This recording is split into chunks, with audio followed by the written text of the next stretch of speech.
अस्सलाम वालेकुम, आप देख रहे हैं प्रोग्राम खबर ये है। मैं हूं शाजिया ज़ीशान। प्रोग्राम में मेरे साथ हैं सईद काजी और इस्लामाबाद से हमारे साथ हैं रऊफ क्लास्टा।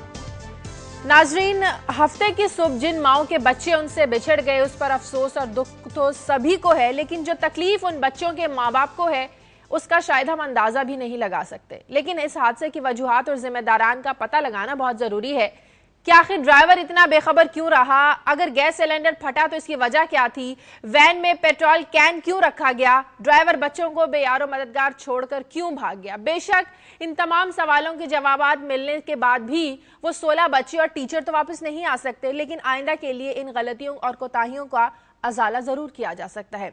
इस पर आज हम बात करेंगे। साथ ही हम आपको एक खबर बताएंगे कि किस तरह हजारों साबिक अरकान असम्बली और वज़रा वजारत खारजा पर अपने खानदानों के लिए गैर मुल्की वीजे लेने के लिए दबाव डालते रहे, और इसके साथ ही बैरून मुल्क सिफारत खानों में सियासी भर्तियों के हवाले से एक स्कैंडल की इंक्वायरी रिपोर्ट भी हमारे पास इस प्रोग्राम में शामिल है, जो रऊफ क्लास्टा साहब हमारे साथ शेयर करेंगे। इसके बारे में भी हम आपको बताएंगे।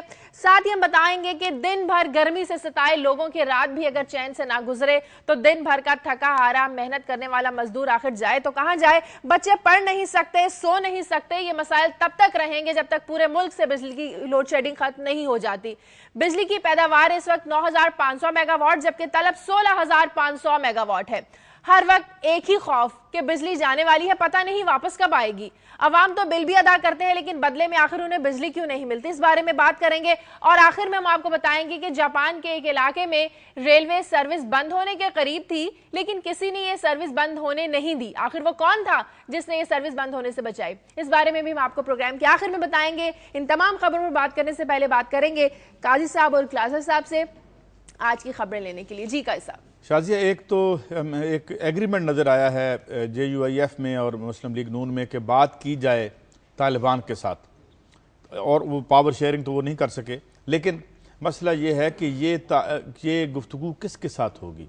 इसके लिए हमें ये देखना पड़ेगा कि ये जो वारिंग तालिबान हैं इनके कितने फैक्शंस हैं, इनकी इंट्रा वॉर्स कितनी है, तो आखिर टेबल पे हम किसको बिठाएंगे? तो ये इतना आसान नहीं होगा। साथ ही न्यूयॉर्क टाइम्स की एक स्टोरी भी आई है जो इससे जोड़ के बात करेंगे कि जो पोस्ट जो विदड्रॉल सिनेरियो है हमारा अमेरिकी फ़ौजों के चले जाने के बाद वो क्या बनेगा, ख़ास तौर पर तालिबान के हवाले से। और फिर मैंने मैशत पे ही दो खबरें रखी हैं। एक तो खैर से फिर LPG की कीमतों में इजाफा हुआ है 15%, और फिर ऑयल इम्पोर्ट बिल गिर गया है 10%। और वो ये क्यों गिरा है? क्योंकि स्लगिश इकॉनमी है, मैशत जो है वो अब रूबा जवाल है, तेज़ी से सब जानते हैं। तो इस वजह से ये इम्पोर्ट बिल कम होना जो है वो इतना खुश आइंद नहीं है हमारी मैशत के लिए। मैं इस पर बात करूँगा। ठीक है जी। क्लासर साहब, आपके पास क्या खबरें हमारे साथ शेयर करने के लिए? जी, आज तो 4-5 के करीब खबरें हैं। खबरों का थोड़ा सा आप कह सकते हैं एक्सक्लूसिव खबरें हैं, रश भी है उनका ज़्यादा है थोड़ा सा। एक तो ये सबसे इंपॉर्टेंट खबर, दो तो आपने मेंशन कर दिए कि हज़ारों अरकान असम्बली और वज़रा का जो हम ये स्कैंडल सामने लेके आए कि कैसे ये वजारत खारजा पे दबाव डालते रहे कि आप हमें गैर मुल्की पर्टिकुलरली हमें यूरोपियन वीज़े लेके दें। और इसकी जो रिपोर्ट है, इंक्वायरी रिपोर्ट है, आज वो सेनेट की स्टैंडिंग कमेटी बराए आज जो फॉरेन ऑफिस है उसमें पेश की जा रही है। साथ में हम आपको ये भी बताएंगे, इस रिपोर्ट में लिखा होगा कैसे एक सियासी मुकमुका हुआ था सरकारी अफसरों और वज़ीर आज़म राजा परवेज़ अशरफ के दरमियान, जो सियासी भर्तियां करनी थी गैर मुल्की फॉरेन हमारे जो मिशंस हैं, एक मुकमुका हुआ था राजा परवेज़ अशरफ साहब में और यहाँ पे हमारे सरकारी अफसरों में। उसकी भी डिटेल्स हम आपको बताएंगे। और तीसरा जो इसमें इंपॉर्टेंट चीज़ जो मेरे पास मौजूद है आज, हिना रब्बानी खर साहब जब यहाँ पे वज़ीर खारजा थी तो उनके दौर में 170 के करीब सियासी भर्तियाँ की गई थी। तो उसकी इंक्वायरी रिपोर्ट भी आज सेनेट की स्टैंडिंग कमेटी में पेश की जा रही है। और अपने नाजरीन के लिए हम आप पहले से एक्सक्लूसिव निकाल के लाए हैं कि आज वहाँ 11 बजे मीटिंग होनी है, तो उसमें कौन सी और क्या क्या चीज़ें उसमें पेश की जा रही हैं। एक और आज जो इंपॉर्टेंट स्टोरी जो मेरा ख्याल गैस सिलेंडर से रिलेटेड है, वो आज सेनेटर डॉक्टर बाबरवान जो हैं, जो अपोजिशन के सेनेटर हैं पीपल्स पार्टी के, आज जो 9 बजे सुप्रीम कोर्ट ऑफ पाकिस्तान में जाके एक पटिशन दायर करने वाले हैं। जो ये गुजरात में ट्रेजिडी हुई है, बच्चे जो उसमें बेचारे मारे गए हैं, और उसमें जो उन्होंने वहाँ पे रिस्पॉन्डेंट बनाया है वो पाकिस्तान की ब्यूरोक्रेसी को बनाया है, जो कि मैं समझता हूँ एक बहुत बड़ी डेवलपमेंट है। और चीफ सेक्रेटरीज जो हैं चारों सूबों के, पर्टिकुलरली पंजाब के चीफ सेक्रेटरीज हैं, उन पर ये उन पे आप ये कह सकते हैं चार्जशीट एक उन्होंने जारी की है, और पटिशन की कापी में उन्होंने बहुत सारे इंपॉर्टेंट इंकशाफात भी किए हैं कि कैसे ये यहाँ पे हमारी सड़कों पे लिक्विड बम्स जो हैं वो इस वक्त मौजूद हैं, और जो हमारे सूबाई हुकूमतें हैं उनको रोकने के लिए कुछ भी ये नहीं कर रही। और लास्टली इसके साथ जो अटैच है कि इससे पहले सुप्रीम कोर्ट ऑफ पाकिस्तान ने बाकायदा हिदायत दी थी पंजाब की गवर्नमेंट को कि आप पब्लिक सेफ्टी जो स्टेप्स हैं जो हमारे लेने चाहिए वो आप उसको पूरे लें और उसकी report supreme court of Pakistan में पेश करें। इस बाबर अवान साहब की ये पटिशन से पता चलता है कि सुप्रीम कोर्ट ऑफ पाकिस्तान के इन अहकामात को बाकायदा रद्दी की टोकरी में डाल दिया गया था और ब्यूरोक्रेसी टस से मस नहीं हुई। सो ये कुछ खबरें एक्सक्लूसिव हैं जो हम आपके साथ शेयर करेंगे। ठीक है, इन तमाम खबरों में हम बात करेंगे, लेकिन प्रोग्राम में अभी वक्त है एक ब्रेक का, और ब्रेक के बाद जब हम वापस आएंगे तो बात करेंगे कि हफ्ते के सहाने में जाँ बहक होने वाले जो 16 बच्चे और एक टीचर थी, इस हादसे का जिम्मेदार कौन। एक ब्रेक के बाद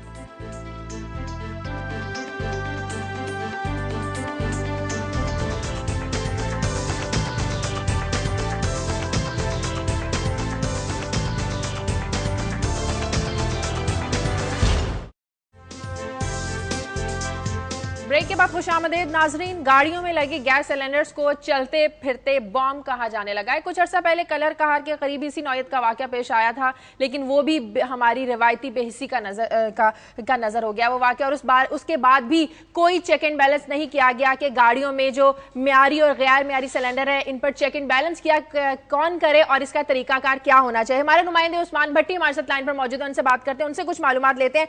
उस्मान, सबसे पहले तो हमें ये बताइए कि तरीकाकार क्या होता है किसी गाड़ी में जब गैस सिलेंडर लगवाया जाता है कि उसको जांच पड़ताल की जाए कि इसके म्यार के लिए क्या चीज ठीक है और गैर म्यारी क्यों है ये सिलेंडर। ये शाजिया, अगर कानून नाफिज करने वाले इदारे ये जो अनफिट गाड़ियां इनको पकड़ना चाहें तो बहुत इजी वे है। जो इंस्पेक्टर ट्रांसपोर्ट ने लाइसेंस इशू करता है किसी भी गाड़ी को, उसको मालूम होता है गाड़ी कितनी चली हुई है, कितनी गाड़ी फिट है, क्योंकि वो पैसे लेते हैं और इसलिए वो लाइसेंस जो है सर्टिफिकेट इशू कर देते हैं अनफिट गाड़ियों को, और जिसकी वजह से ये मौत है वो बांटती फिरती है गाड़ियां ये सड़कों पे, जो कि आजकल हादसा हो रहे हैं। आप सिंपल सी बात है, दहशत गर्द तो पकड़े जा सकते हैं, मगर ये मौत जो बांट रही है गाड़ियां वो नहीं पकड़े जा रहे। अब इनमें जो महकमा एक्साइज है, इसके अलावा जो जिला हुकूमत है, इसके अलावा ट्रैफिक वार्डन और पुलिस, ये सब इसमें जिम्मेदार हैं, क्योंकि जब ट्रैफिक वार्डन को मालूम होता है कि अगर कोई गाड़ी सड़क पर चल रही है वो कितनी अनफिट है, कितनी वो मेंटेन है, इनको ये तो नजर आता है कि किसी गाड़ी ने सिगरेट जंप किया उसको जो पकड़ लेते हैं, किसी गाड़ी के अगर ब्लैक शीशे हैं उसको पकड़ लेते हैं। जो गाड़ियां अनफिट है, जिनके सिलेंडर नजर आ रहे हैं कि वो ठीक तरह से लगे नहीं हुए हैं, उनको तो नहीं पकड़ते। ये बंद रोड, चुंगी, अमरसद, ठोकर, न्याज बेग, मनामा, चादरा, यहाँ पर जो सिलेंडर है वो बनते हैं। कितने फीसद गाड़ियां हैं आपकी मालूमात के मुताबिक जिनमें ये गैर म्यारी सिलेंडर्स लगे हुए हैं और कोई पूछने वाला नहीं है, कोई चेक एंड बैलेंस नहीं है? तकरीबन ये 30% से ज्यादा गाड़ियां जो इब्तदाई रिपोर्ट सामने आई है पंजाब में और लाहौर में, ये इतनी गाड़ियां जो सड़कों पर फिर रही हैं, इनमें पब्लिक ट्रांसपोर्ट भी है और इनमें जो बच्चों को स्कूल से पिक एंड ड्रॉप सर्विस करती हैं वो भी गाड़ियां शामिल है। इनमें सबसे हैरानकुन बात यह है कि क्योंकि इन गाड़ियों को सबसे ज्यादा जो कन्वीनियंट और इजी कॉस्ट पड़ती है वो गैस पे पड़ती है। ये सब गाड़ियां रात को पेट्रोल पंप पे खड़ी कर दी जाती हैं, क्योंकि वहां पर इन गाड़ियों को इजीली छुट्टी वाले दिन भी जिस दिन गैस ना मिले इन गाड़ियों को गैस दी जाती है, क्योंकि वो पंप मालिकान से इनकी सेटलमेंट होती है कि आप हमारे से गैस फिल करवाएंगे। ये बताएं कि ये सर्टिफिकेट जब एक तरीकाकार है और हमें बताया गया है कि ये जो खास तौर पे जो सिलेंडर है इसको बनाने का एक तरीके आमतौर पर ऑक्सीजन के सिलेंडर इस्तेमाल कर लिए जाते हैं, तो ये कौन सर्टिफिकेट देता है उस्मान जो इनकी जो मौत बांटने वाली गाड़ियों आप जिक्र कर रहे हैं? जी कादिर साहब, इनमें सबसे जो जिम्मेदार डिपार्टमेंट है वो महकमा ट्रांसपोर्ट है। महकमा ट्रांसपोर्ट की ये जिम्मेदारी है कि जब भी वो किसी गाड़ी को लाइसेंस और सर्टिफिकेट्स दें वो उस गाड़ी की मेंटेनेंस चेक करें, उसकी अनफिट है नहीं है, ये प्रॉपर चेकिंग के बाद ही लाइसेंस दिया जाता है। मगर ये जितनी गाड़ियां इस वक्त लाहौर शहर के अंदर तो नजर नहीं आती, क्योंकि यहाँ पर जब से बड़ी बसेस शुरू की गई हैं इन गाड़ियों को बड़ी सड़कों से निकालकर बाहर जो एरियाज है मनावा, शादरा, ठोकर, न्याजबेग, चुंगी, बंद रोड, इन सड़कों पर ये गाड़ियां लोग इनमें सफर करते हैं और वहां पर उनको पता है कि कोई इनको चेक करने वाला नहीं। ट्रैफिक वार्डन को पता होता है कि ये गाड़ी फिट नहीं है, मगर ये रोकते नहीं है, उनको जाने देते हैं। वहां पर जो जिले हुकूमत है वो भी बिल्कुल आंखें बंद करके बैठी हुई है। और इसके अलावा जो पुलिस है, अब ये आईजी पंजाब को हिदायत दी गई है वज़ीर-ए-आला पंजाब की तरफ से कि आप तमाम पंजाब में आरपीओ और डीपीओ को हिदायत दें कि इन गाड़ियों को पकड़ें। जी क्लासा साहब, आप इस बारे में कोई बात करेंगे कि ऐसे वाकयात के बाद कोई कानून साजी होनी चाहिए? जी नहीं, कानून साजी मौजूद है। मैं ये पूछना चाह रहा था उस्मान से कि क्या ये गुजरात में हालांकि बड़ा शहर है और एजुकेटेड शहर है, क्या वहाँ पे ये अंडरस्टैंडिंग है कि आप जैसे बता रहे हैं कि कुछ महकमे हैं जो जिम्मेदार हैं और डिस्ट्रिक्ट एडमिनिस्ट्रेशन में समझता हूँ इसमें सबसे ज़्यादा जिम्मेदार है, कुछ लोग जाके FIR दर्ज करवाना चाहते हैं डिस्ट्रिक्ट एडमिनिस्ट्रेशन के खिलाफ, डिप्टी कमिश्नर के खिलाफ गुजरात के, या DPO गुजरात, या मोटर व्हीकल जो एग्जामिनेशन वहाँ पर सेक्रेटरी बैठते हैं, क्योंकि दुनिया भर में होता है इस तरह की चीज़ें होती हैं कि अगर आप कंसर्न महकमों की गफलत की वजह से, कानून पे अमल दरामद ना कराने की वजह से इंसानी जानों का ज़िया होता है तो FIRs वहाँ रजिस्टर्ड कराई जाती हैं। क्या आप समझते हैं कि गुजरात में कोई इस तरह की प्रेसिडेंट वहाँ पे कायम की जाएगी और लोग जाएंगे FIRs इनके खिलाफ दर्ज करवाएंगे कि इन्होंने अपनी ड्यूटीज़ को पूरी अच्छी तरीके से अदा नहीं किया? कासिर साहब, इसमें सबसे इम्पोर्टेंट तो बात यह है कि ड्राइवर के अगेंस्ट तो पर्चा दर्ज कर दिया जाता है जो कि बिल्कुल एक प्राइवेट बंदा है, मगर जिसने उसको लाइसेंस दिया, जिस महकमे ने, उसके खिलाफ पर्च मुकदमा दर्ज होगा तो ये बेहतरी आएगी, नहीं तो बेहतरी नहीं आएगी। ये उस वक्त तक अगर ईमानदार ऑफिसर जब तक तैनात नहीं करेंगे, IG पंजाब सख्ती से इस चीज का नोटिस नहीं लेंगे कि ये लाइसेंस जो है उस्मान ये लाइसेंस देना तो DPO के उसमें आता है। आप ये तो DPO के डायरेक्ट उसकी आती है। अगर उसके महकमे गलत लाइसेंस दिए जा रहे हैं या डिप्टी कमिश्नर का ऑफिस जो है वो तो प्रॉपर तरीके से इनको चेक नहीं कर रहा, तो वहाँ पे ये कोई अंडरस्टैंडिंग नहीं है कि इन लोगों के खिलाफ जाके कोई कार्रवाई के लिए दरखास्त देनी चाहिए ताकि ये फ्यूचर में अपनी जिम्मेदारियां पूरी तरह ये सारे अंजाम दें। आप वाली बात, ड्राइवर के खिलाफ पर्चे देने से मसाइल तो हल नहीं होंगे। डॉक्टर साहब, बात यह है कि कोई भी अगर बंदा लाइसेंस बनवाना चाहता है तो उसका लाइसेंस तो हर बंदा इजीली बनवा सकता है, मगर बात यह है कि जिसको लाइसेंस इशू किया जा रहा है वो किन बेसिस पे इशू किया जा रहा है। जिसकी जो वो गाड़ी इस्तेमाल कर रहा है आइदर वो फिट है, वो अनफिट है। बात इस चीज पे है, क्योंकि ड्राइवर तो नॉर्मली यहाँ पर जिनकी रिक्शा भी चलाते हैं बच्चे जिनकी उम्र तकरीबन 15 साल से कम है, मगर बात यह है कि जो गाड़ियां अनफिट है उसकी वजह से हादसा हो रहे हैं। उनके अंदर जो उनकी फिटनेस है, उनके अंदर जो सिलेंडर लगाए गए हैं वो प्रॉपर तरह फिटिंग नहीं है। जब तक ईमानदार ऑफिसर जैसे सेक्रेटरी हेल्थ है, एडिशनल सेक्रेटरी हेल्थ है वो असफन यार खान, उन्होंने जब ये YD का सारा इशू हुआ उन्होंने सख्ती से नोटिस दिया। जब तक ईमानदार ऑफिसर यहाँ पर तैनात नहीं किया जाएगा ये मामले इस तरह बिगड़ते रहेंगे और इंक्वायरियां होती रहेंगी और ये लोग छूटते रहेंगे। ठीक है, बहुत शुक्रिया उस्मान भट्टी आपका। मैं बल्कि क्लास साहब ने बड़ी इंपॉर्टेंट बात इसमें पॉइंट आउट की है कि हमने ड्राइवर पे हम देते हैं, वो खुद एक विक्टिम है इन हालात में कि जो है उसको एक टूटी फूटी गाड़ी खुद उसे मौत के मुंह में हमने बिठा रखा है, वो है, और वो उसके पास एक ही ऑप्शन होता है कि वो जिंदा रहे तो भाग जाए। अब मामला ये है कि जिस तरह क्लासरा साहब कह रहे हैं कि वहां की जो एडमिनिस्ट्रेशन है जिनकी नोज के नीचे ये डिफेक्टिव गाड़ियों को लाइसेंस इशू किए जाते हैं और ये फूल से बच्चे जल के किए जाते हैं, पैसा ले देंगे, पैसे लेकर। पैसा का लेन देन। अच्छा, अब आप बच्चों के खून का कारोबार कर रहे हैं तो इनको कोई पकड़ता नहीं है। वो गाड़ी का आपने जिक्र किया, कितने फूल जैसे बच्चे उसमें मर गए, कि उसमें हमारे बच्चे नहीं थे ना। हमारे बच्चे तो कॉन्वेंट में पढ़ते हैं, बड़े हो जाए तो वो कैम्ब्रिज में चले जाते हैं, इलाज बीमार हो जाए तो इलाज उनका यूरोप से होता है। तो और हम जो है एक हमने जी ट्रांसपोर्ट चला दी, कभी पुल बना दिया, उसको हम सेलिब्रेट करते रहते हैं और ये है दुनिया। और मेरे ख्याल में मुझे यूं लगता है कि जैसे हम ना एक किलर्स हैं, हमारे सबके हाथों पे ये खून है, अगर इस पे नहीं की और फिर ये भी वाकई ऐसे ही गुजर जाएगा और गुजरता रहेगा मेरे तो ख्याल में। क्लासर साहब आप क्या कहेंगे? जी क्लासर साहब। जी काजी साहब, आपकी बातें बिल्कुल ठीक है। जो अच्छी चीज़ मैं समझता हूँ डेवलपमेंट हो रही है और इस तरह सोसाइटी को रिएक्ट करना चाहिए। जैसे मैंने पहले भी प्रोग्राम के हिस्से में कहा कि आज अपोजिशन के सेनेटर बाबर अवान जो सुप्रीम कोर्ट ऑफ पाकिस्तान में पिटीशन लेके जा रहे हैं, और ये मैं एक इसको इम्पोर्टेंट डेवलपमेंट इसलिए भी समझता हूँ कि पाकिस्तानी पॉलिटिशियंस इस पर यूजुअली रिएक्ट नहीं करते, अदालतों का इस्तेमाल नहीं करते, कानून को जाके वो इन्वोक नहीं करते जो कि उनको करना चाहिए थे। और इसमें बड़ी इंपॉर्टेंट चीज़ें उन्होंने लिखी है कि ऑलरेडी ये इशू जो हम इस पर डिस्कस कर रहे हैं जिसको फॉलोअप करने की जरूरत है। जैसे आपने पहले भी कहा कि फैसलाबाद के बच्चों की जब यहाँ पे कलर कहार पे ट्रेजेडी हुई थी उस वक्त सुप्रीम कोर्ट ने नोटिस लिया था। जो instruction supreme court of Pakistan ने चीफ सेक्रेटरी साहब को जारी की थी, और वही चीफ सेक्रेटरी साहब इस वक्त आके नासिर खोसा साहब जो हैं वो वजीर आजम ये नवाज शरीफ साहब को प्रिंसिपल सेक्रेटरी लग रहे हैं, उन्होंने उठा कर रद्दी की टोकरी में फेंक दिया था और कोई उस पर इंप्लीमेंटेशन नहीं किया गया था कि सेफ्टी पब्लिक लॉज जो हैं इनको इंप्लीमेंट आपने कैसे कराना है। सो हमारी ब्यूरोक्रेसी बहुत खुशकिस्मत है पाकिस्तान में, कोई इनको पूछने वाला नहीं है। हर वक्त हम पॉलिटिशियंस को क्योंकि टारगेट करते रहते हैं पाकिस्तान में, हर कोई ये पॉलिटिक्स पे डिस्कशन करता है। रूल्स रेगुलेशन पे अमल दरामद कराना ये सबसे बड़ा काम इसी ब्यूरोक्रेसी का है। और इन्हीं अफसरों का जो 100 रुपया लेके 200 रुपया लेके हजारों रुपया लेके किसी MNAs के कहने, और बहुत सारे MNAs हैं जिन्होंने अपनी ट्रांसपोर्ट कंपनीज उन्होंने खोली हुई हैं, उनको आप पूछ नहीं सकते, उनको चेक नहीं कर सकते। इसलिए ये जो इसमें पिटीशन है सिर्फ इसमें चीफ सेक्रेटरी पंजाब को इन्होंने पार्टी नहीं बनाया बाबर अवान ने, इसमें KPK है, सिंध है। आपको याद होगा सिंध में बहुत सारे वाकयात हुए थे और वैगन में इसी तरह सिलेंडर्स वहां फट गए थे। एक बात मुझे नहीं समझ आ रही है काजी साहब, एक क्यों नहीं आप लॉ बना देते कि आप वैगन्स में नहीं लगाएंगे जो पब्लिक ट्रांसपोर्ट है उसमें इस तरह का रिस्क क्यों ले रहे हैं? 50 साथ लोग बैठे हुए हैं। मैं आपको माफी चाहता हूं, मैं आपको एक बात, जिस ट्रांसपोर्ट में इस रूलिंग एलीट के बच्चों ने सफर नहीं करना, वो इनका इशू नहीं है। और दूसरी बात जो आप कह रहे हैं, मैं उसको जरा और वादे कर दूं, हम यरगमाल हैं इन माफिया, ट्रांसपोर्ट का माफिया हो, ये बिजली का माफिया हो, इस पे अभी आएंगे हम, बिजली का माफिया हमारे साथ क्या कर रहे हैं, तो हम यरगमाल हैं। और जिस तरह आपने पॉइंट आउट किया था हमारे जुम्मे वाले प्रोग्राम में कि जिस तरह वो हमने दवाइयों की बात की थी कि जी ये जब यही लोग जो स्टेक होल्डर्स हैं, कॉन्फ्लिक्ट ऑफ इंटरेस्ट की आपने बात की थी, तो ये खुद तो बेनिफिट करते हैं अवाम की मिजरी पे, अवाम की मौत पे तो ये मुनाफा कमाते हैं, तो सर फिर इनको कौन पकड़ेगा? क्या कहेंगे आप? नहीं, ये मैं समझता हूं जो ये बिल्कुल आपकी बात को आगे लेकर चलते हैं, जो सुप्रीम कोर्ट ऑफ पाकिस्तान है, इनको जब अब ये बाबर अमान साहब जा रहे हैं कि सुबह मोटो लें और इनको बुलाया जाए, मैं समझता हूं सख्त कार्रवाई पंजाब हुकूमत की ब्यूरोक्रेसी के खिलाफ इनको करनी चाहिए। जिनको हिदायत दी गई थी, इनका ये काम बनता था, 1 साल से ज्यादा हो गया है कि ये पूरे के पूरे अपने इजला में डिप्टी कमिश्नर्स को ऑर्डर्स करते, अपने डीपीओस को ऑर्डर्स करते, तमाम वैगन से छोटे मोटे जो इनके वहां पे किंची चल रहे हैं, जैसे बताया है, लेकिन चल रहे हैं, और इसमें जो उन्होंने क्यों नहीं चला दी जाए? जैसे कि अमेरिका और बरतानिया में स्कूल ले जाने वाले बच्चों के लिए स्पेशल बसें चलाई जाती हैं, भले वो प्राइवेट स्कूल हो या सरकारी स्कूल हो, तो यहां भी तो ऐसा किया जा सकता है।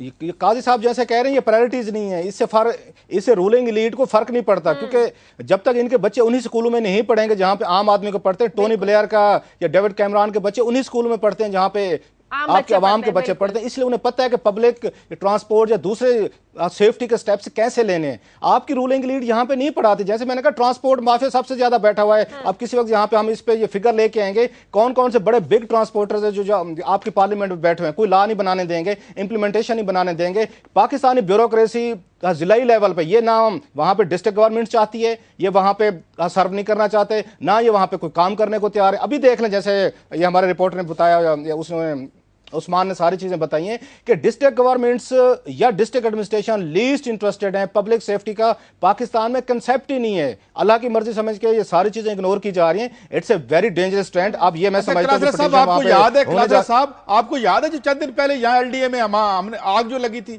यानी आप किसी तरफ चले जाएं, कोई सेफ्टी मेजर्स नहीं है, और आए दिन कोई ना कोई एक ऐसा हादसा हो जाता है और हमारी आंखें बंद हैं। 4 दिन हम रो पीट के चुप कर जाते हैं, फिर अगले वाक़े के मुंतज़िर रहते हैं हम। ये कैसा, ये आपने एलडीए वाली जो बात की है, इसमें सबसे बड़ी दुख वाली 2 चीजें हैं। एक तो सब आप इसको देख लें कि वहां पे आग लगे, कई घंटे गुजर गए, इतनी तौफीक नहीं हुई वहां पे एलडीए से रिलेटेड इंस्टीट्यूशन जो लाइव देख रहे हैं टेलीविजन पे, पूरा ये पाकिस्तान देख रहा है कि आप किसी जगह पे जाएं, वहां पे आप कोई चीजें लेंगे और कुछ नहीं, मल्टीफॉर्म्स वहां पे लेके आए। अब आपको इसमें कितनी देर लग सकती है? दुकानों पे जाएं, इमरजेंसी हेल्प करें, उठा के लें, ताकि लोग अगर वहां से छलांगे मारे, नीचे कुछ तो मौजूद हो। इससे कुछ ज्यादा बेरहमी नहीं हो सकती जो हमारी सोसाइटी एक तरह की ब्रूटल हो चुकी है। ये ऑलरेडी सब कुछ होना चाहिए। क्लासर साहब, हादसे का कुछ भी बुरा वक्त आते पता नहीं चलता, क्या बुरे वक्त का इंतजार किया जाए कि ये सब सामान जो है तभी अवेलेबल होना चाहिए? एक जो अवाम में टॉलरेशन आ चुकी है कि जो कुछ हो जाए उस पर कोई रिएक्शन नहीं आ रहा। जैसे मैंने कहा कि गुजरात ट्रेजेडी को इस्तेमाल करना चाहिए जीरो टॉलरेंस केस पे। गुजरात के लोगों को जाके उनके सिविल सोसाइटी उनको FIRs उनको देनी चाहिए, उनको डिप्टी कमिश्नर पे देनी चाहिए, उनको DPO पे देनी चाहिए, उनको मोटर व्हीकल एग्जामिनेशन सेक्रेटरी साहब जो बैठते हैं वहां पे लाहौर में, उन पे देनी चाहिए। जब तक ये कुछ लोगों के खिलाफ FIRs नहीं होंगी, ट्रायल नहीं होंगे, आपकी ये चीजें नहीं सुधरेंगी। मास बयानात से, कंडमनेशन से और बैठ के टीवी शो से मसला नहीं हल होंगे। साहब, इस तरह के वाकयात पेश आते रहेंगे। यकीनन ऐसे वाकयात को रोकने की जरूरत है। मासूम जानें जो जाया हो रही हैं, इन्हें रोकने की जरूरत है। घर जो लोगों के उजड़ रहे हैं, इसको रोकने की जरूरत है। प्रोग्राम में वक्त एक ब्रेक का। ब्रेक के बाद वापस आएंगे तो बात करेंगे कि किस तरह साबिक अरकान असम्बली वजारत खारजा पर वीजे लेने के लिए दबाव डालते रहे। एक ब्रेक के बाद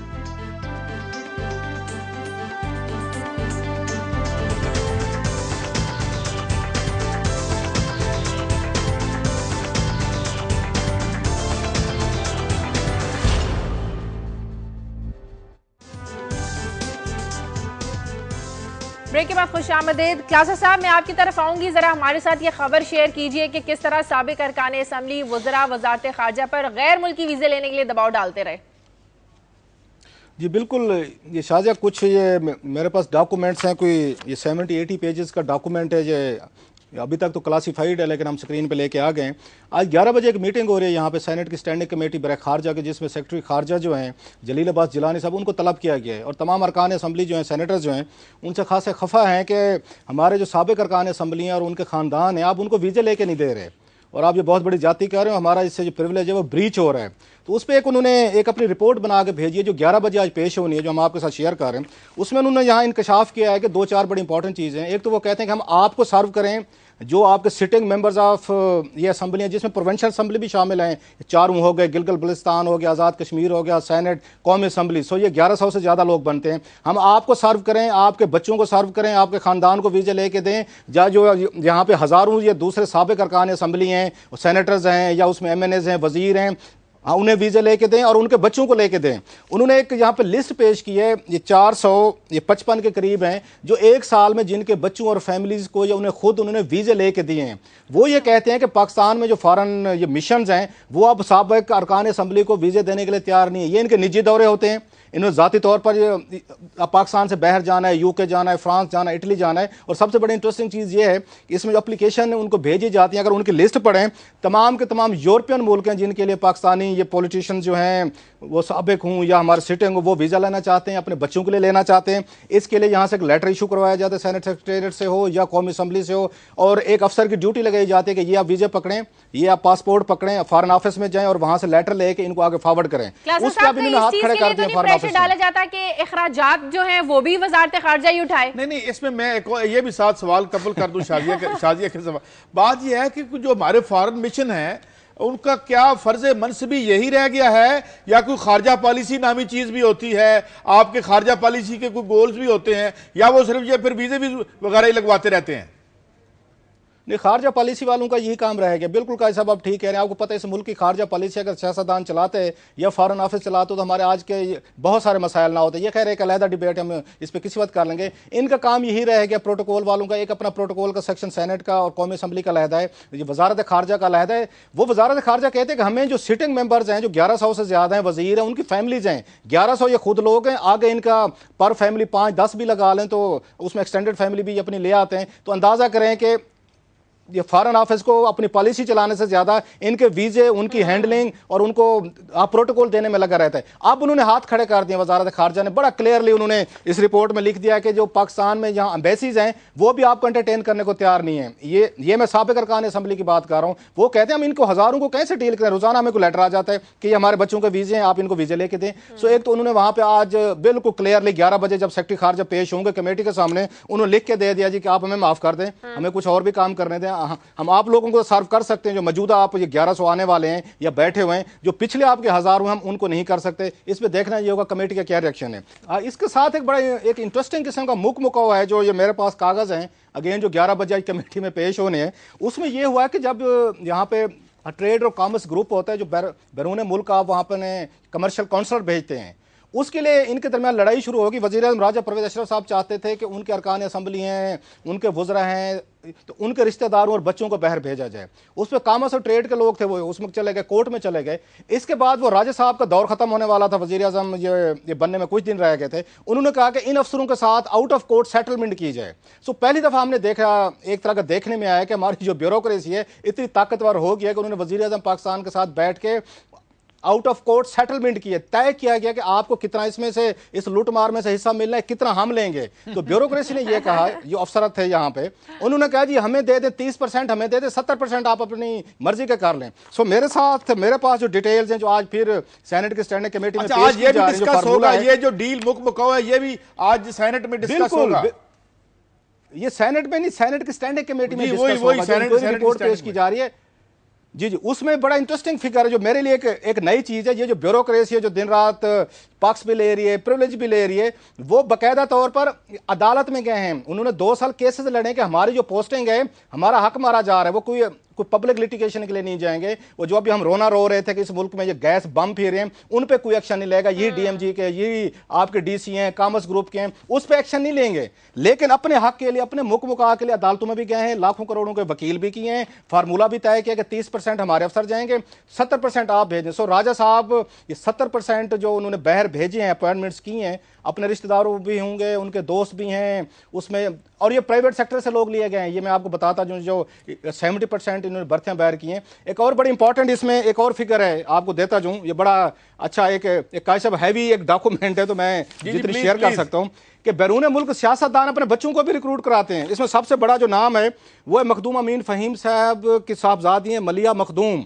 इनको फर्स्ट सेक्रेटरी लगाया गया था आयरलैंड में डायरेक्ट बरह रास्त, और ये वहाँ पे फेडरल पब्लिक सर्विस कमीशन के इम्तिहान में फेल हुई थी। उसके बाद इनको जाकर अपॉइंटमेंट दी थी वज़ीर आज़म उस वक्त थे यूसुफ रज़ा गिलानी साहब, उन्होंने बरह रास्त 18वें ग्रेड में आयरलैंड में की थी, अभी भी वो वहाँ पे मौजूद हैं। सो अब आपको समझ आ जाना चाहिए कि ये किस तरह का नेक्सस है यहाँ पे, ये सियासतदान लोग क्यों बनना चाहते हैं, हर कोई एमएलए क्यों बनना चाहता है। के साथ तो ये सब बाप खत्म हो जाएगा, तो ये सारी एक्सरसाइज फिर नई हुकूमत में शुरू हो जाएगी, नई काबीना में नए वुज़रा के साथ शुरू हो जाएगी सारी एक्सरसाइज। नहीं, ये जो ये अपॉइंटमेंट्स हुई है ना कॉमर्स एंड ट्रेड की कमर्शियल काउंसिल जो 30% अपना मुकम्मल करके हिस्सा लेके चले गए हैं, या जो वज़ीर आज़म राजा साहब ने अपने 70% अपने वज़ीरों यारों दोस्तों के बच्चों को आगे पीछे करके बाहर भिजवा दे, इन पे तो मेरा ख्याल है नहीं हो सकेगा, क्योंकि इस पे अदालत की भी कुछ फाइंडिंग्स आ गई हैं। जी क्लासर साहब, आपकी अगली खबर की तरफ आते हैं, फिर हमें काई साहब के पास भी जाना है इनकी खबर के लिए।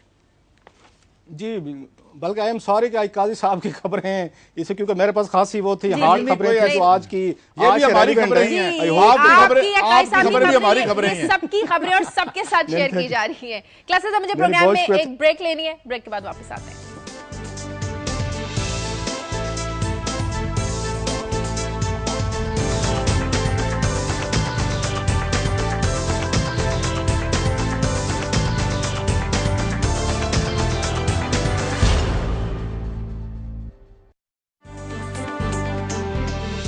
ब्रेक के बाद खुशामदीद। रऊफ क्लासर साहब के पास एक और अहम रिपोर्ट शामिल है कि हिना रब्बानी खर वजारत खारजा साबिक वजारत खारजा थी, इनके दौर में भी कुछ वजारत खजाना में वजारत खारजा में फॉरेन ऑफिस में किस तरह सियासी भर्तियां हुई। जी क्लासर साहब।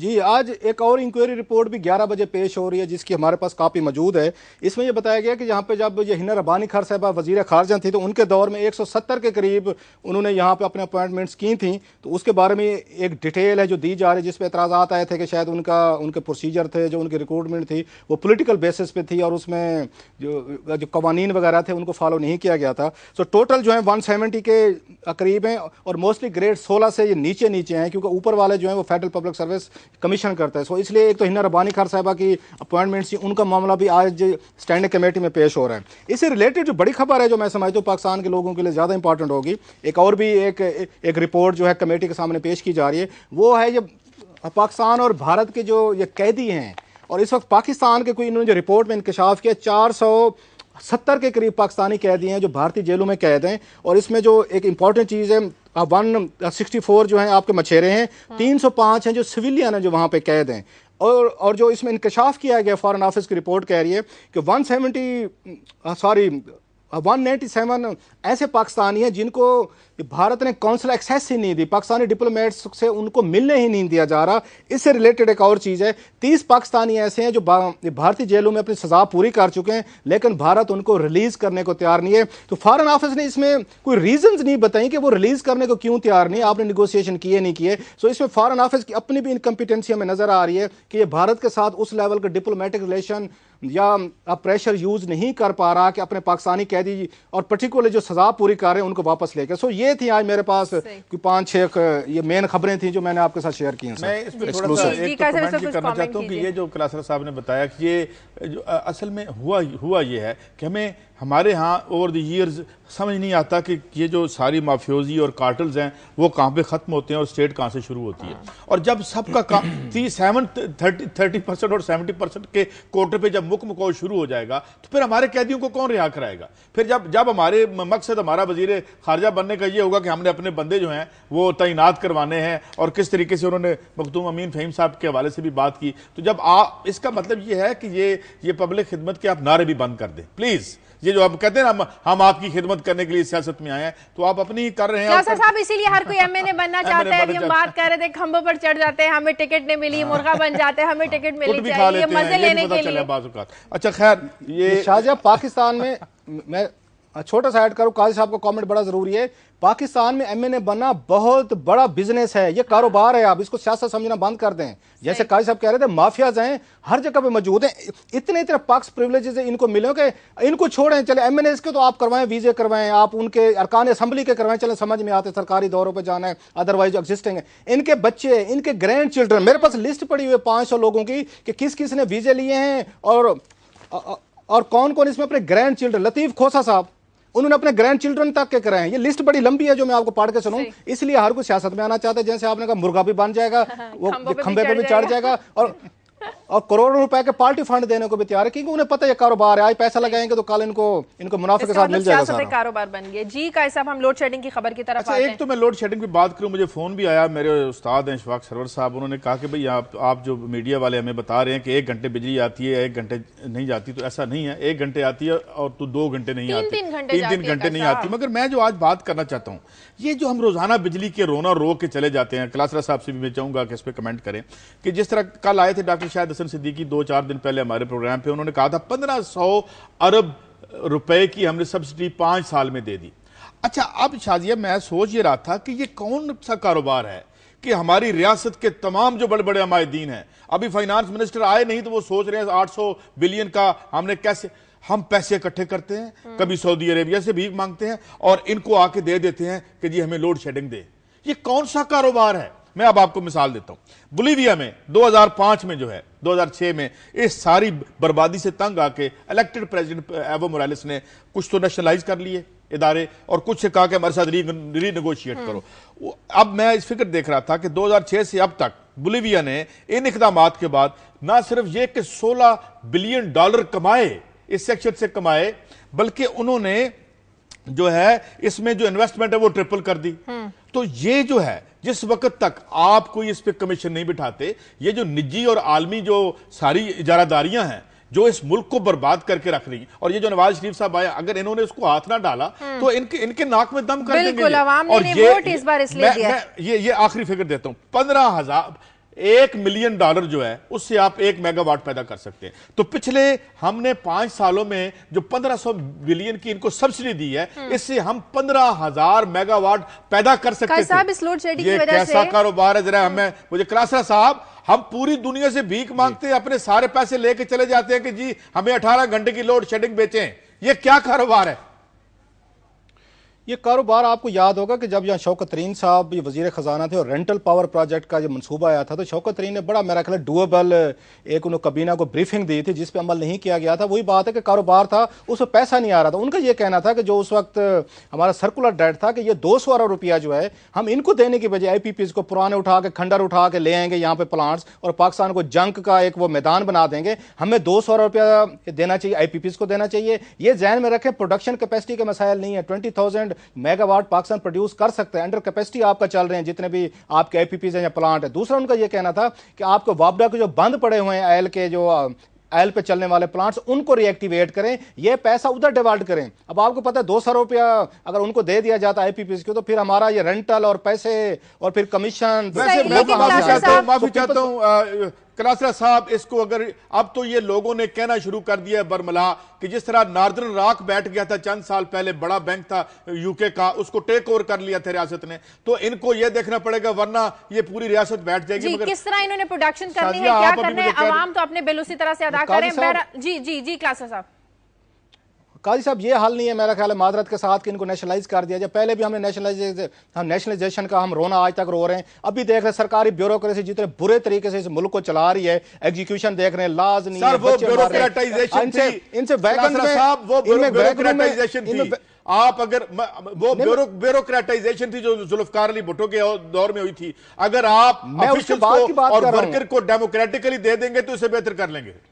लेकिन ये कोई हल नहीं है नेशनलाइज करना। मेरा ख्याल है ये तबाह करेंगे, इसलिए थोड़ी सी गवर्नेंस बेहतर करके अपना फाइनेंशियल डिसिप्लिन ठीक करके अब चीजें बेहतर कर सकते हैं। मुझे डॉक्टर नाज़िश है हमारे साथ, माहिर नफ्सियात, उनसे बात करनी है, वो हमारे साथ लाइन पे मौजूद है। डॉक्टर साहिबा, हम देखते हैं कि लोग जब से लोड शेडिंग का दौरानिया बढ़ा है, लोड शेडिंग बहुत ज्यादा बड़ी है, लोग नफ्सियाती मरीज बनने लगे हैं। लोगों को इंतजार रहता है लाइट कब आएगी, कब लाइट जाएगी, उन्होंने अपने काम करने एग्रेसिव हो गए, लोगों का रवैया बदलता जा रहा है। क्या इसकी यही वजह है? जी बिल्कुल, जिस तरह से बिजली, पानी, गैस, ये तो लाइफ की बेसिक नेसेसिटीज हैं। तो ये चीज़ बिल्कुल देखने में आ रही है, क्योंकि बिजली ना होने की वजह से, बेसिक नेसेसिटीज़ ना होने की वजह से लोग आराम नहीं कर सकते, चिड़चिड़ापन, तबीयत में, रवैयों में जो आप तब्दीली की बात कर रही हैं, इन तमाम चीज़ें, क्योंकि स्ट्रेस लेवल बढ़ता है तो स्ट्रेस की वजह से तमाम ज़हनी मसाइल जिनमें डिप्रेशन, स्किज़ोफ्रेनिया, बाइपोलर डिसऑर्डर, इनमें इजाफा भी हमें नज़र आता है। और इसके अलावा इनकी पेशेंट्स की तबीयत भी बहुत ख़राब हो सकती है। पेशेंट्स के अलावा, साइकियाट्रिक इलनेस के अलावा ओवरऑल टॉलरेंस लेवल बहुत कम होता है, जिसकी वजह से आपकी बहुत ज़्यादा डिस्टर्ब लाइफ हो जाती है। जी हाँ, बहुत शुक्रिया डॉक्टर नाजिश हमारे साथ लाइन पर थी। यकीनन आपका जो बर्दाश्त का लेवल है कैसा, वो बिल्कुल बहुत ज़्यादा कम हो जाता है, एक वक्त पे आपको कोई काम नहीं हो रहा है बिजली की वजह से। आप दोनों ने भी एका कर लिया मेरे खिलाफ, तो मैं ये बात, अब कहते हैं ना यार जिंदा बहस बाकी, तो बहस करेंगे कि क्योंकि ये जो मैं आज बात कर रहा हूँ, ये जो ये जिस तरह मौसम बदलता है ना, तो पहले हल्का सा पत्ते का रंग बदलता है, ये रंग बदल रहा है न्यू लिबरल इकोनॉमिक्स के।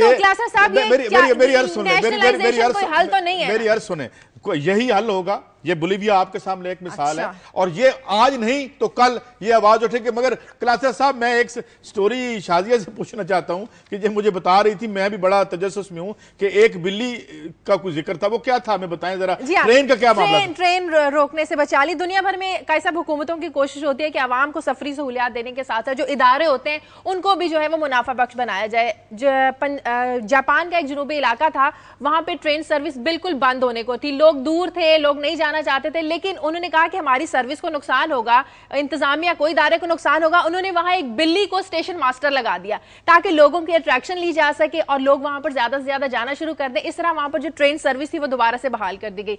तो हमारे यहाँ आपको पता है कि रेलवे का क्या हाल है। तो क्या फिर ये हमें भी बिल्लियां खड़ी करनी पड़ेगी क्लासर साहब? हमें कुछ अपने जू और जो अपने चिड़िया घर है वहां से लोग लाने पड़ेंगे, क्योंकि हम तो जिस तरीके से बिजली दे रहे हैं, इलाज दे रहे हैं, ट्रांसपोर्ट दे रहे हैं, ये आप देख ही रहे हैं। कैसा मेरा ख्याल, जिस तरह हमारी यहाँ पे रूलिंग एलीट की कहानियां अभी हमने कुछ शेयर की हैं, ये जिस तरह ये इनके बच्चे, इनके ग्रैंड चिल्ड्रन के गैर मुल्की वीज़े लेने और यूरोपियन टूर्स में इंटरेस्टेड हैं, उसके बाद तो ये लगता है कि इस मुल्क को चलाने के लिए, जैसे आप कह रहे हैं, कुछ और ही नस्ल आपको लानी पड़ेगी। इनसे काम तो मुझे मुश्किल एक तरह का लग रहा है। फिर मेरे ख्याल में कुछ अर्सा बहस चलती रहेगी तो नस्ल तो यही रहेगी, नस्ल इंसान ऐसी रहेगी। क्लासरा साहब, निजाम बदलना पड़ेगा, वरना हम इंसानों को इसी तरह तल्फ करते रहेंगे। निजाम में शायद यही रहे, निजाम को ठीक करना पड़ेगा, सिस्टम यही रहेगा, उसमें ठीक करने की जरूरत है। अगर कुछ चंद अच्छे लोग आ जाएं जो कि मौजूद हैं यहाँ पे, नवाज लीग में भी हैं, पीपल्स पार्टी में, लेकिन इन लोगों को आगे नहीं आने दिया जाता, मुख्तलिफ लॉबीज का शिकार होते हैं। और पर्टिकुलरली मैंने तो देखा है, या तो मेरा उनसे जाती ताल्लुक मैं इसलिए फील करता हूँ, सेनेटर ये अनवर बेग है, पीपल्स पार्टी के दौर में भी उनके पास बड़े प्लान थे, मंसूबे थे कि हम कैसे इस पाकिस्तान की इकॉनमी को ठीक कर सकते हैं, चीज़ें, is very honest and dedicated. Nawaz league में मुझे पता उनका वही असर होगा जो जरदारी साहब के दौर में होगा। अच्छे लोगों की गुंजाइश कम है पाकिस्तान में, उनको काम नहीं करने दिया जाता। और पार्लियामेंट में इस तरह की बड़ी स्टोरीज हमने देखी हुई हैं, जो करप्ट माफिया है, जो गैंग्स हैं, वो डोमिनेट करते हैं। अगेन आई वुड रिपीट, जो मैं बार बार कह रहा हूँ, लोगों को समझ आनी चाहिए कि पॉलिटिक्स एक बिजनेस बन चुकी है, यह कारोबार है, पैसा लगाओ और मुनाफा खाओ, इसलिए इनसे तवक्को रखना, चीजें करना। लेकिन अगेन जो बात शाहजा कह रही है, इन्हीं लोगों के जरिए ही तब्दीली हमने लानी है, इन्हीं पे चेक एंड बैलेंसेस रखने, इन्हीं पे हमें दबाव रखना है, तो शायद कि मुमकिन है। पैगंबरों का पेशा हुआ करता था, लेकिन हमारे यहाँ जो है बिल्कुल कारोबार बनकर रह गया है। क्लासर साहब, जब तक ये ऐसे ही रहेगा तो मेरा नहीं ख्याल कि सिस्टम चल सकता है, लेकिन सिस्टम को जमहूरियत में रह के चलाने का नहीं, जमहूरियत तो रहनी चाहिए, लेकिन जमहूर जब तक पावर में नहीं आती और खवास पावर में रहते हैं, जमहूरियत के नाम पे काम ऐसे ही चलेगा। बहरहाल प्रोग्राम का वक्त खत्म हो गया। क्लासर साहब का ऐसा प्रोग्राम के लिए आप हमें फीडबैक दीजिए। नाज़रीन, खबर@दुनिया TV.tv पर इजाजत दीजिए। अल्लाह।